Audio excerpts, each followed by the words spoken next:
I'm Shelley Skolberg, Customer Account Manager and Livestock Specialist with UFA out of the Camrose and Killam locations.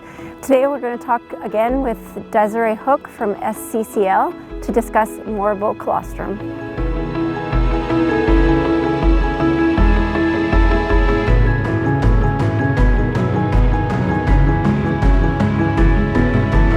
Hi, my name is Deserae Hook and I am from SCCL. Calves require colostral fat from either maternal colostrum or from a colostrum replacer.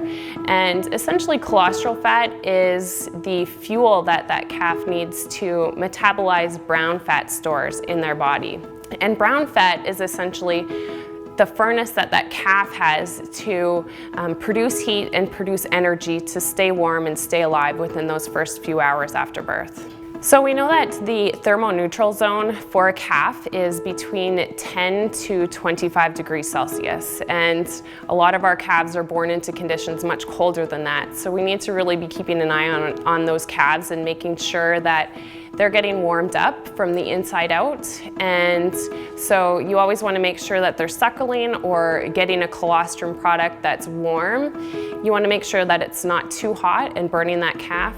And you can test this by putting your hand into the colostrum and testing it. And if you can comfortably put your hand into it, then it's not too hot. Dystocia calves often have a compromised ability to absorb antibodies into the bloodstream, and they're often slow to suckle. So those are the ones that you need to be most concerned with. I always recommend that if you're needing to intervene or you're needing to pull that calf, you should be following up with at least a supplement or a full replacer dose of colostrum.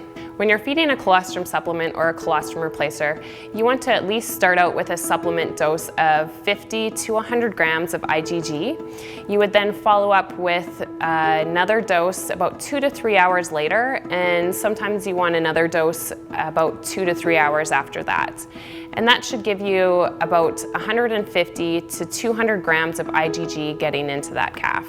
So producers can feed their own colostrum, however, it's often a fairly difficult and lengthy process to be done right. So the producer should collect colostrum from the cow within those first 1 or 2 hours after birth. The producer should be testing the colostrum to make sure it's worth keeping and feeding to that animal, either with a refractometer or a colostrometer or a hydrometer. When you're cooling colostrum, you want to cool it as fast as possible, and I often recommend using 1 liter or less containers, as that will cool it very quickly. And then once the colostrum is cooled, you can store it in a refrigerator for up to 48 hours, and you can freeze it for about 6 months to a year. If you do not have your own colostrum on hand, I do not recommend going to any of your neighboring farms or neighboring dairy farms, even if they're using a pasteurizer, because that's a great way of introducing disease into your own herd. As a reminder, there's 5 livestock specialists in Alberta. If you would like to get in contact with us, please go to your local UFA store.